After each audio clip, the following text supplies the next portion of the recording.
history of our constitutional republic is taking place right before our eyes. The corrupt mainstream media and tech oligarchs are colluding in an attempt to assassinate the American public's true legal votes for our President Donald J. Trump through corrupt government officials across countless precincts and corrupt state officials and courts. The evidence will show that President Trump surpassed both FDR and Reagan in the percentage of legal votes, topping 60% when this crime is unveiled. So much of this process has been tainted that it will likely end up before the Supreme Court and allow one electoral vote per state cast. And hopefully Arizona does its part. And eventually the 35 of the 50 states will probably vote Republican, which will probably match his popular vote totals. So basically what I've identified is that there's between 120,000 and 306,000 fake people. And I did this by looking at the data, and I'm not going to go over this sheet just yet. I want to kind of just highlight the bigger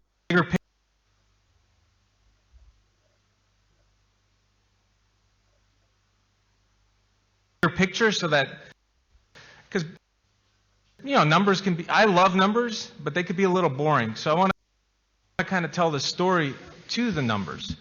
But basically, what I did is I took a completely different approach than what's been presented up to this point, based on the little that I've heard here.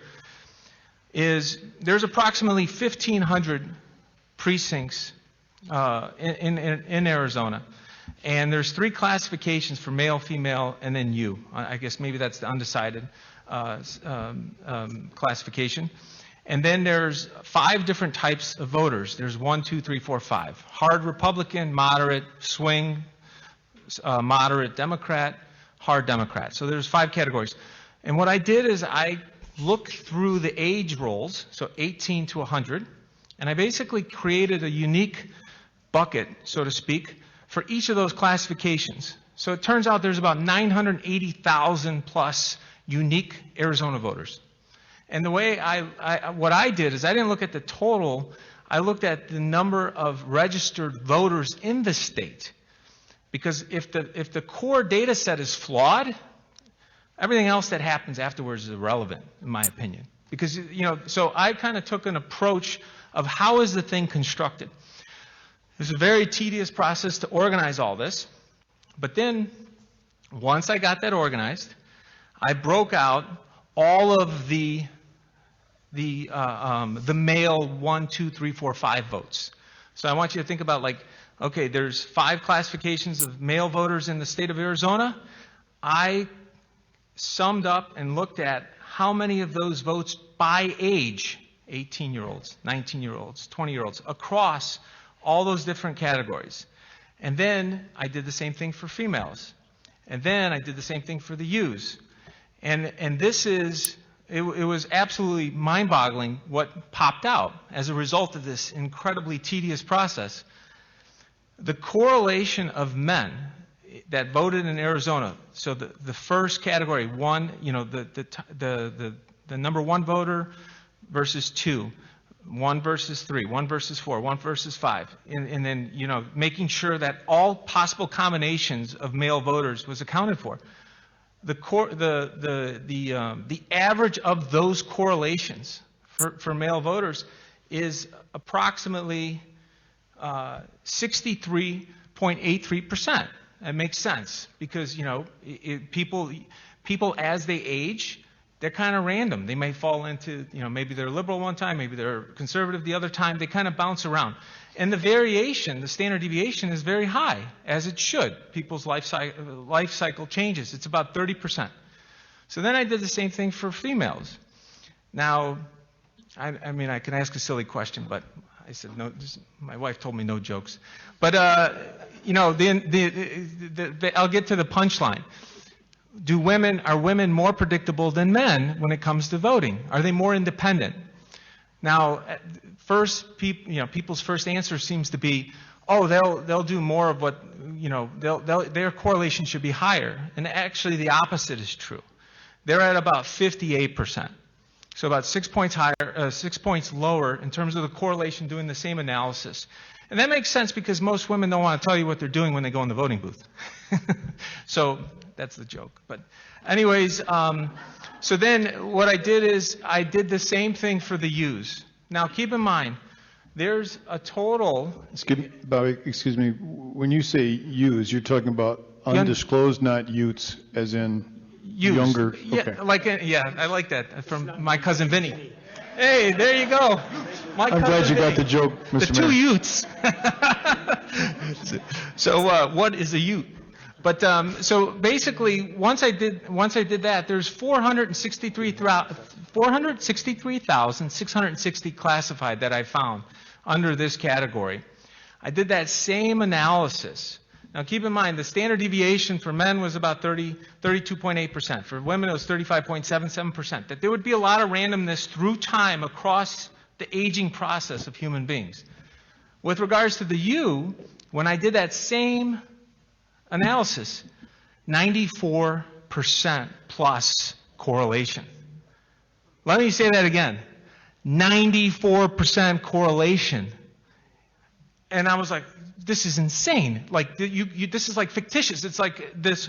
And now keep in mind, I came up with this by going through all 1,500 precincts and unbundling all the data age by age across their sexual, the M, F, and U, and then also what type of voter were they.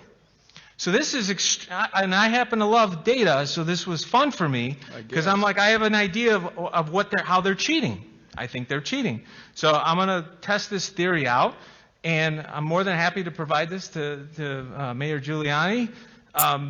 And so it was 94%. So then the next thing I did, I was like, oh, well, I want to see if something's wrong with the data. What should I do to make sure that I'm not wrong with this? Because I don't want to embarrass myself. So what I did is I took the buckets and I computed what does the distribution look like per age. So like, okay, how many, when I look at, hold on a second here. When I look at the buckets, how many U's are there in the first type of voter, second, third, fourth, fifth? And what I found is there's about 14,000 across time, 14,225, and on the type 1 Republicans. There's 122,203 type 2s, but what's fascinating is it's almost symmetrical on the type 4s. So 120,000. And I asked my son, I'm like, hey, what do you think in terms of the U's? If you're conservative, are you more likely to go unclassified or just throw that in or fill it out based on your sex? He's like, you fill it out based on your sex. So it's like, so then I looked at that data and I found that it's a bell-shaped curve. So if you looked at the ages and you went from 100 down to 18, the curve of the data is a nice bell shape. In the middle is 186,202 swing voters. The wings are 122,000 type 2, 120,000 type 4, and 14,000 type 1, and 20,000 type 5. But here's the kicker. When I'm like, okay, let's unpack each year. So the 18-year-olds, the 19-year-olds, what's that look like when I do that? And I ran a max function. So it's like, obviously 0 is the min. And then what's the maximum number of U votes in any given precinct in Arizona? So fair enough. I trade in the markets. I like to see what's the min max, what's the range. I run that number. And then I ran the correlation of the maxes versus the, hold on a second, versus what the average number of votes per age group took place, and I ran that correlation. And would you believe it? It's over 97%. So it's like, holy cow, I think I reverse engineered the algorithm that they're using to do these damn votes. But unless you're willing to create 980,000 buckets, you're going to have a hard time seeing it. because everybody's used to doing the data, bundle it up. Only look at the type 1, look at the type 2, and this algorithm, basically what the data is showing, I think, frankly, this is a call out to our President Trump. Please, please, please do this for the entire country. I think we deserve an audit of every county in America after seeing this. And so basically, so now I'd like to go, before I even started this minutia project, that's what I call it, the minutia project. This took me over 25 hours to do. I decided, you know what, I like to look at metadata. So metadata, you guys should look into it if you don't know what it is. I don't want to get into a philosophical discussion about it, but metadata is, I said, okay, if I landed in Arizona, I want to understand what's been going on in Arizona before I say anything. And I pulled back, on your website, you have 22 years of election results, going back to 1998. So this is what's up here. And what I did is, I think I'm using this. Is that me? Okay. So basically, what I did is I went to the census, and I pulled the census data on Arizona by each county.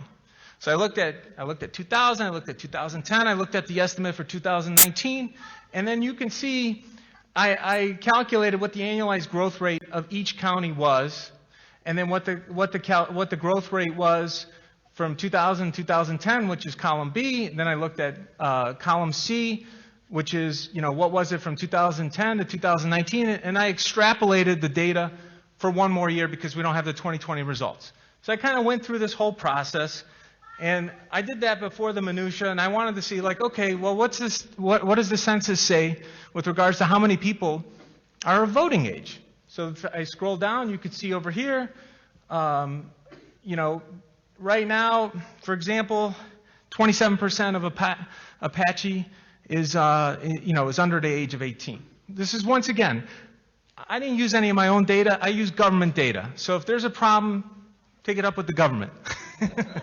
So basically, I computed what is the number of voters per year.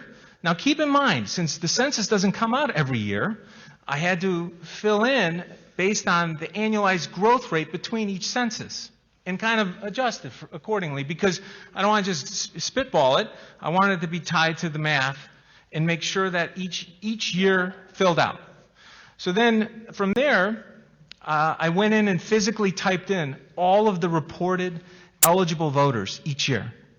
Because I got to tell you, Arizona does not make it easy to standardize, to pull down the data in each county. Anyways, I had to go physically do this, which is time consuming, but I thought it was extremely important for what I was asked to do. So I did that, and then I did the reported ballots cast, and then I did that each year for each of the 2-year cycles, and then I typed in the number of precincts that were reported, and then as I kind of do that, I came up with reported eligible voters as a percentage of total population. Once I did that, registered eligible voters as a percentage of voting age population. So here's where it gets interesting. So I kind of did that, and I'm like, okay, I concur with Dr. Shiva that I think voting fraud has been happening in this state and possibly nationwide much longer than the past 4 years. I'm looking at the data, and it looks as though it's going back to at least 2008. If you could just tell us in the simplest way possible, as an expert, what is your opinion as to the validity of the numbers that were certified today by the Secretary of State and the governor about this election? If I was an executive at a publicly traded company, I would never sign that because I risk jail time and having all my money taken from me in lawsuits.